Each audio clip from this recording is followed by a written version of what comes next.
an incredibly promising time in medical research when immunotherapy trials are opening up new options for children who had previously untreatable cancers, and when NIH's longstanding investment in genomic research is resulting in first-in-human gene therapy trials that hold the promise that hold so much promise for helping to finally have a cure for many devastating genetic diseases, many of those kids who we support at the end. It is such a special honor to be an NIH partner in discovery in this new dawn of medical research, and to be able to provide a place like home for the children and families who are taking part in it. We're also honored to play a role in NIH's quest to change the outlook for sickle cell patients all around the world. And it is my pleasure now to introduce you to one of our residents who can tell you better than I why sickle cell research at the NIH is so important. 22-year-old Aaron hails from Los Angeles and was born with sickle cell disease. With each year of his life, the disease made him more and more miserable. And in 2016, Aaron spent many months at the Children's End to prepare for and recover from a stem cell transplant conducted at the NIH Clinical Center by the National Heart, Lung, and Blood Institute. The procedure not only saved his life, but transformed it entirely. Please welcome Aaron. So my parents first found out that I had sickle cell when they received a letter in the mail from the Sickle Cell Disease Association of Michigan, which was proudly welcoming them to the society. And so for my parents, this was a little bit of a surprise, because when they were in the hospital, I'd gotten tested, and they said I didn't have sickle cell. So this was a huge surprise for us, and it was devastating for my parents to find that out. But while my parents were shocked, they were also prepared. My parents knew that they were sickle cell carriers and that they could have a disease with a child, or a child with a disease. And my parents probably understood the genetic odds of this better than most people, because my mother, my beautiful mother over here, she is a doctor.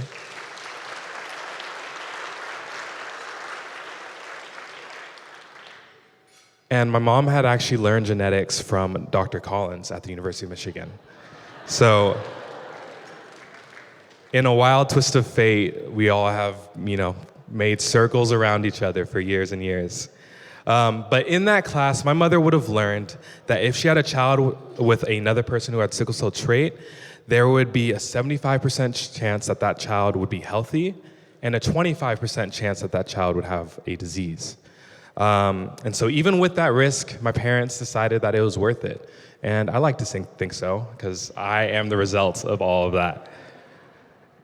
So after having me, my parents had two more children. My little sister Alana, who has the disease as well, and my little brother Luke, who doesn't, but would one day change my life. Learning that I had sickle cell changed everything for my family. A lot of our family routines and our lifestyle revolved around making sure that me and my little sister were healthy. And so my disease made me prone to all kinds of infections, and I was sick a lot. From about age 4 on, I started experiencing the pain crises that were associated with sickle cell disease. And so for those of you who are a little bit more unfamiliar with the disease, in sickle cell, some of the red blood cells are shaped like a crescent moon, so kind of like that. And that irregular shape causes the cells not to carry oxygen as well, and they can get stuck in your blood vessels and form clots. And when that happens, me and the hundreds of thousands of other people who have sickle cell anemia, we experience it as pain. And these pain crises can vary from person to person, but everyone that I've talked to has described them as excruciating, as debilitating. And it can last for hours to days. It can be isolating and confusing, especially as a kid. And unfortunately, the pain crises are not just painful, they're not just confusing, but they're also dangerous. And so each pain crisis can have and cause mild to severe organ damage. And unfortunately, they can also cause death. And so I've been blessed to escape a lot of those really, really harmful consequences of sickle cell. But my family and I learned very, very quickly that we needed to prevent pain crises at all costs. And that's not always easy, because a lot of these pain crises were caused by simple, everyday things, like not drinking enough water, being in the cold, being in the hot, doing exercise, or just being stressed out with the daily frustrations of living.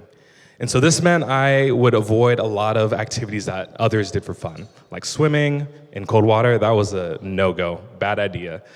Skiing, snowboarding, not fun at all. Hiking, playing sports, working out, these are all things that I avoided because of my disease. And so because I needed to stay hydrated all the time, I always had to carry water bottles around, and I did this before it was cool. And the older that I got, the more frequent that my crises became. I went from having them every couple of months as a middle schooler to almost once a week when I was in late high school and early college. And so the most severe episodes were the ones where I had clotting in my lungs. And so these are deadly sometimes. And I had this in three separate occurrences when I was 4, 8, and right before my transplant at age 19. And so as a freshman in college in Los Angeles, I became an absolute pro at managing my disease. It was my second major. Since a lot of my episodes would happen around 4 or 5 in the morning, I would wake up in pain, chug some water, take some medicine, and pray that the pain would go away before my first class. Sometimes it did, sometimes it didn't. And I missed out on many classes and extracurriculars that made life exciting and college exciting. But even with all these difficulties, I finished that first semester with a 3.8 GPA, and I'm very proud of that. Yeah.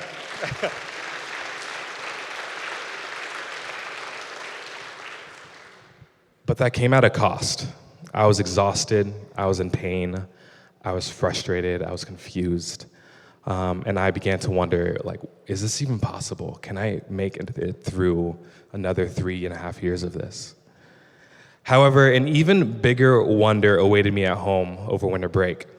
My parents ambushed me as I was leaving the house, trying to get a haircut, and they sat me down and they said, Aaron, your younger brother Luke, he is a perfect stem cell donor match for you, and that you would qualify for a stem cell transplant trial at the NIH. And this is a procedure that would potentially cure my disease and change my life. And so my parents thought of this as the perfect solution to years of pain and misery and possibly much worse to come. But for me, that thought of having the transplant, it just sent my head spinning. Because, as I got my haircut, I somehow had to come to terms with the dual reality of emotion that I was experiencing.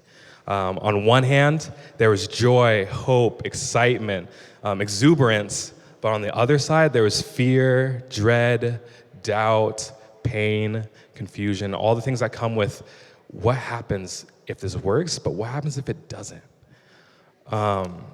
And luckily, I didn't have to decide right away. So I went back to school. But the ruthlessness of my disease, my desire to become a teacher, my desire to live a life that I thought that God had for me, that led me to agree with my parents and to say, yeah, this stem cell trial, let's give it a shot. And here is where the Children's Inn enters my story. My mother, my brother, and I, we stayed at the inn for about 1 month before my transplant. And then my mother and I stayed for about 3 months after my transplant. In the month before my transplant, the inn provided many fun activities that help ease the anxieties of the upcoming treatment that I would have, the radiation, the chemotherapy, before my transplant.